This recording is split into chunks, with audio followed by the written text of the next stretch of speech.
ദൈവത്തിന് സ്തോത്രം. പ്രഭാത മന്നയിലേക്ക് ഏവർക്കും സ്വാഗതം. ഇന്ന് പ്രഭാതത്തിലും ദൈവത്തിൽ നിന്ന് പുതിയത് പ്രാപിച്ചുകൊണ്ട് അനുഗ്രഹത്തോടെ മുന്നേറുവാൻ കർത്താവ് നമ്മെ സഹായിക്കട്ടെ. 1 കൊരിന്ത്യ ലേഖനം 15-ാം അധ്യായം 58-ാം വാക്യം വായിക്കുന്നു. 1 കൊരിന്ത്യർ 15-58. ആകയാൽ എൻ്റെ പ്രിയ സഹോദരന്മാരെ, നിങ്ങൾ ഉറപ്പുള്ളവരും കുലുങ്ങാത്തവരും നിങ്ങളുടെ പ്രയത്നം കർത്താവിൽ വ്യർത്ഥമല്ല എന്നറിഞ്ഞിരിക്കൊണ്ട് കർത്താവിൻ്റെ വേലയിൽ എപ്പോഴും വർദ്ധിച്ചു വരുന്നവരും ആകുവീൻ. പ്രിയരെ, ദൈവവേലയിൽ പ്രയോജനപ്പെടുന്നവരെ ബലപ്പെടുത്തിക്കൊണ്ട് കൊരിന്തിലെ സഭയ്ക്ക് ലേഖനം എഴുതുകയാണ്. വ്യത്യസ്തമായ നിലകളിൽ തിരുനാമത്തിൻ്റെ മഹത്വത്തിന് വേണ്ടി ഉപയോഗിക്കപ്പെടുന്നവരെ പ്രോത്സാഹിപ്പിക്കുവാൻ, ശക്തീകരിക്കുവാൻ, ആത്മാവിൽ അവരെ ധൈര്യപ്പെടുത്തുവാൻ എഴുതിയിരിക്കുന്ന വരികളാണിത്. ഇന്ന് പകൽ ഈ വരികൾ നമുക്ക് ആത്മശക്തിയെ പ്രദാനം ചെയ്യട്ടെ. ഇവിടെ എഴുതിയിരിക്കുന്ന ഒന്നാമത്തെ കാര്യമാണ്, എൻ്റെ പ്രിയ സഹോദരന്മാരെ, നിങ്ങൾ ഉറപ്പുള്ളവരും കുലുങ്ങാത്തവരും നിങ്ങളുടെ പ്രയത്നം കർത്താവിൽ വ്യർത്ഥമല്ല എന്നറിഞ്ഞിരിക്കയാൽ. ആമേൻ. 3 കാര്യങ്ങളാണ്. 1, നിങ്ങൾ ഉറപ്പുള്ളവരാകണം. ഈ പ്രഭാതത്തിലും ദൈവത്തിൽ നിന്ന് അനുഗ്രഹങ്ങളെ പ്രാപിക്കുവാൻ, നന്മകളെ പ്രാപിക്കുവാൻ അടിസ്ഥാനപരമായി നമ്മുടെ ജീവിതത്തിൽ ഉണ്ടായിരിക്കേണ്ട അനുഗ്രഹിക്കപ്പെട്ടൊരവസ്ഥയാണ് ഉറപ്പുള്ളവരായിരിക്കുക എന്നത്. എത്ര പേരാ ചഞ്ചല ഹൃദയത്തിൻ്റെ ഉടമസ്ഥരായി പിന്മാറ്റത്തിലേക്ക്, പഴയതിലേക്ക് ഒക്കെ വഴുതി വീഴുകയും പിന്മാറിപ്പോവുകയും ചെയ്തത്.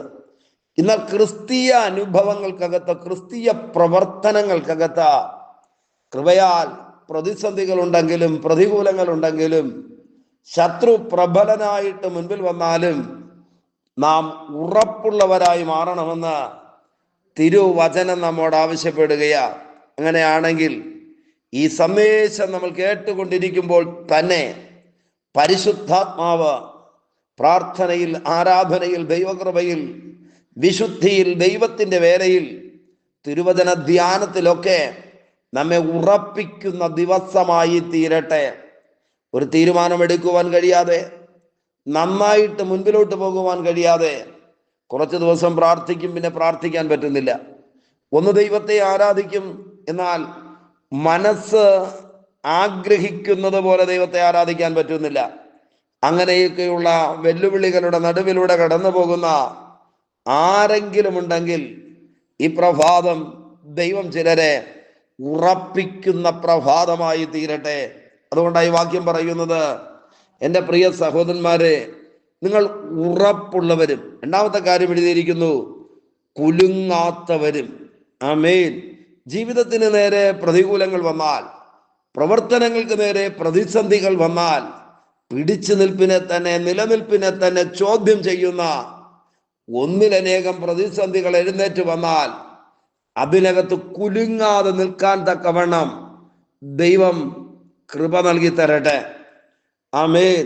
തള്ളിയിടുമെന്നും തകർക്കുമെന്നും നാളെ കാണാൻ അനുവദിക്കത്തില്ലെന്നും കുഞ്ഞുങ്ങളെ അനാഥരാക്കുമെന്നും അവരുടെ ജീവിതത്തിൽ പ്രതിസന്ധികളെ കൊണ്ടിടുമെന്നും പിശാചും ലോകവും സാഹചര്യവും ഒരുപോലെ വെല്ലുവിളിക്കുമ്പോൾ അതിൻ്റെ നടുവിൽ ആകുലരായി കുലുങ്ങിപ്പോകാനല്ല ദൈവവചനം നമ്മോട് പറയുകയാണ്, നമ്മൾ കുലുങ്ങാത്തവരായിരിക്കണമെന്ന്. 2 കാര്യങ്ങൾ. 1, നമ്മൾ ഉറപ്പുള്ളവരായിരിക്കണം. 2ാമത്തെ കാര്യം തിരുവചനം പറയുന്നത്, നമ്മൾ കുലുങ്ങിപ്പോകാത്തവരാകണം. ദൈവകൃപയാൽ അങ്ങനെയുള്ള ആത്മിക അനുഭവങ്ങൾ നമ്മുടെ ജീവിതത്തിന്റെ ഭാഗമായി തീരട്ടെ. കുലുങ്ങാത്തവരും. അടുത്ത പദം എഴുതിയിരിക്കുന്നത്, ആമേൻ, നിങ്ങളുടെ പ്രയത്നം കർത്താവിൽ വ്യർത്ഥമല്ല എന്നറിഞ്ഞിരിക്കയാൽ. ക്രിസ്തീയ ജീവിതത്തിൽ നമ്മൾ അറിയേണ്ട പരമപ്രധാനമായ ഒരു കാര്യം ഇതാണ്, ദൈവരാജ്യത്തിന്റെ വ്യാപ്തിക്ക് വേണ്ടി ഏതെങ്കിലും പ്രയത്നങ്ങൾക്കകത്ത് നമ്മൾ ഭാഗമാകുന്നു എങ്കിൽ അതൊരിക്കലും വെറുതെ ആയി പോകുന്നില്ല. അത് ഫലപ്രാപ്തിയിൽ എത്തിച്ചേരും. അതിനൊരു പ്രതിഫലം ലഭിക്കുകയും ചെയ്യും. ഈ വാക്യം അങ്ങനെ എഴുതിയിരിക്കുന്നത്. കർത്താവിന്റെ വേലയിൽ തിരുനാമത്തിന്റെ മഹത്വത്തിനു വേണ്ടി എന്തെങ്കിലും ചെയ്യുവാൻ ഈ ആയുസ്സിൽ അവസരം കിട്ടുന്നെങ്കിൽ സ്തോത്രത്തോടും പ്രാർത്ഥനയോടും വിശുദ്ധിയോടും അത് ചെയ്യേണ്ടതിന് ദൈവകരങ്ങളിലേക്ക് ഏൽപ്പിച്ചു കൊടുക്കാമോ? ആമേൻ.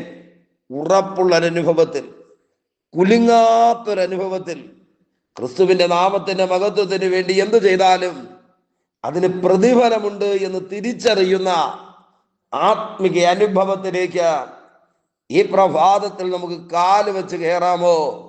നിശ്ചയമായിട്ട് നമുക്ക് ഹൃദയങ്ങളോട് പറയാം, ദൈവരാജ്യത്തിന്റെ വ്യാപ്തിക്ക് വേണ്ടി ഞാൻ അധ്യധ്വാനം ചെയ്യുമ്പോൾ പ്രതിഫലം തരുവാൻ ലോകത്തിന് ഒരു കരവും നീണ്ടില്ല എങ്കിലും, പ്രതിഫലം തരുവാൻ ലോകത്തിൽ ആരുമില്ല എങ്കിലും, ഈ വാക്യം നമ്മോട് പറയുകയാണ്, കർത്താവ് പ്രതിഫലം നൽകി തരുന്നവനാണ്. പ്രിയരെ, നിശ്ചയമായും ദൈവപ്രവൃത്തി നാം ഇന്ന് ആയിരിക്കുന്ന സാഹചര്യങ്ങൾക്കകത്ത് വെളിപ്പെടുന്ന പ്രഭാതമായിരിക്കട്ടെ. അതുകൊണ്ട് എഴുതിയിരിക്കുകയാ, നിങ്ങളുടെ പ്രയത്നം കർത്താവിൽ വ്യർത്ഥമല്ല എന്ന് നിങ്ങൾ അറിഞ്ഞിരിക്കുന്നത് കൊണ്ട് കർത്താവിന്റെ വേലയിൽ എപ്പോഴും വർദ്ധിച്ചു വരുന്നവരുമാകുവീൻ. ആമേൻ. എന്ന് പറഞ്ഞാൽ ദൈവത്തിന്റെ വേലയിൽ നമ്മൾ ഉത്സാഹമുള്ളവരായി തീരണം. ദൈവവേലയിൽ നമ്മൾ പങ്കാളികളായി തീരണം. ദൈവവേലയിൽ നമ്മുടെ ആരോഗ്യവും കഴിവും താലന്തുകളും പണവുമെല്ലാം സ്വമനസ്സോടെ ഏൽപ്പിച്ചു കൊടുക്കണം. അതിന് നമുക്ക് കഴിയണം. ഈ വാക്യം എഴുതിയിരിക്കുന്നു, അവന്റെ വേലയിൽ വർദ്ധിച്ച് വരുന്നവരുമാകുവീൻ. ദൈവവേലയുടെ മുഖം ചുമക്കേണ്ടതിന്, അതിന്റെ ഭാരം സ്വയം ഏറ്റെടുക്കേണ്ടതിന് ഈ കാലഘട്ടത്തിൽ ദൈവം നമ്മെ വിളിച്ചിരിക്കുകയാണ്. നമുക്കറിയാം, 1-ാം നൂറ്റാണ്ട് തുടങ്ങി ഇന്നുവരെ ആത്മിക ചരിത്രം പരിശോധിച്ചാൽ അറിയാം, എല്ലാ കാലത്തും ദൈവത്തെ സേവിക്കുന്ന ഒരു തലമുറ. ഭയാനകമായ പ്രതികൂലങ്ങളും പ്രതിസന്ധികളും 1-ാം നൂറ്റാണ്ടിലെ കൊച്ചു സഭയ്ക്കെതിരെ അഴിച്ചുവിട്ടിട്ടും സഭ തളർന്നു പോയില്ല, തകർന്നു പോയില്ല. എന്താ കാര്യമെന്നറിയാമോ? ആമേൻ. ക്രിസ്തുവിന്റെ നാമത്തിന്റെ മഹത്വത്തിന് വേണ്ടി പ്രവർത്തിക്കുന്നത് ഒരു നഷ്ടമല്ല, ലാഭമാണ് എന്ന് ഒരു തലമുറ തിരിച്ചറിഞ്ഞിരുന്നു. അങ്ങനെയാണെങ്കിൽ 3-4 കാര്യങ്ങൾ ഒരുമിച്ച് ഈ വാക്യത്തിനകത്ത് ഞാൻ പറഞ്ഞു. ഒന്ന്, നാം എങ്ങനെയുള്ളവരാകണം? ഉറപ്പുള്ളവരാകണം. രണ്ടാമത്തെ കാര്യം ഇതാണ്, കുലുങ്ങിപ്പോകാത്തവരാകണം. മൂന്നാമത്തെ കാര്യമാണ്, ആമേൻ, നാം പ്രവർത്തിക്കുന്നത് വെറുതെ അല്ല എന്ന് തിരിച്ചറിഞ്ഞ്, നാലാമത്തെ കാര്യം, കർത്താവിന്റെ വേലയിൽ അനുദിനം നമ്മൾ വർദ്ധിച്ചു വരണം. വേലയ്ക്ക് ചുവൽ കൊടുക്കേണ്ടതിന്, ദൈവവേലക്കാരായി എഴുന്നേൽക്കേണ്ടതിന്, മിഷണറി പ്രവർത്തനങ്ങളെ ഓർത്ത് പ്രാർത്ഥിക്കേണ്ടതിന് ഇന്ന് പകൽ പരിശുദ്ധാത്മാവ് ചില ഹൃദയങ്ങളോട് ഇടപെടട്ടെ. ഈ ദിവസത്തിന്റെ ഉയർച്ചയ്ക്കു വേണ്ടി, നന്മയ്ക്കു വേണ്ടി, നമ്മുടെ കുഞ്ഞുങ്ങളായിരിക്കുന്ന ഇടത്ത് കുഞ്ഞുങ്ങൾ ദൈവത്താൽ സൂക്ഷിക്കപ്പെടേണ്ടതിന് നമുക്ക് ഒരുമിച്ച് ദൈവത്തോട് പ്രാർത്ഥിക്കാമോ? പരിശുദ്ധ ദൈവമേ, സ്വർഗസപിതാവേ, ഈ സന്ദേശം കേട്ടുകൊണ്ട് പ്രാർത്ഥിക്കുന്ന മുഴുവൻ പേരെയും ദൈവം അനുഗ്രഹിക്കണമേ. അവരുടെ അവസ്ഥകളും സ്ഥിതികളും ഒക്കെ മാറട്ടെ. ദൈവത്താൽ നന്മ പ്രാപിച്ചെടുക്കട്ടെ. ബലമുള്ള കരങ്ങളിൽ ഓരോരുത്തരെയും വഹിക്കും.